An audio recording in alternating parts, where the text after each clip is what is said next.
তো গাইস দেখেন তো জিনিসটা কি আপনারা কি চিনেন?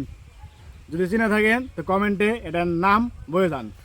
তো এখন এটা তো গাছ থেকে একদম পেয়ে নেওয়া হয়েছে, তখন এটা দেখবো যে গাইস একদম হচ্ছে এটা গাছ পাকা।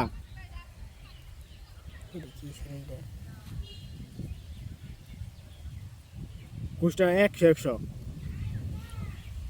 আপনারা কি এই ফলটা কখনো খাইছেন? যদি খেয়ে থাকেন তো কমেন্ট করে জানান, আর যদি না খেয়ে থাকেন তো আমার যে নাম্বার আছে নাম্বার কল দেন, আমি আপনার কাছে পাঠিয়ে দিননি।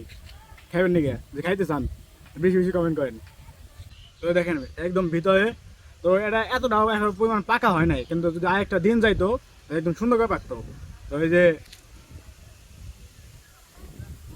এটা ভিতরে মূলত সবকিছু খাওয়া যায়। আমি একটু খেয়ে চেক করে দেখি যে আসলে কেমন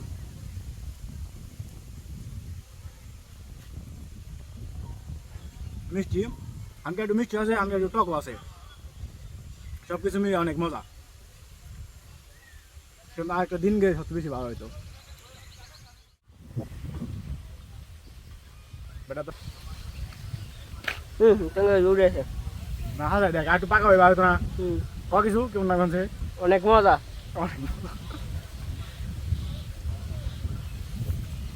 যদি আপনারা জানা থাকেন এটা কি ফল, তো কমেন্ট বক্সে জানান।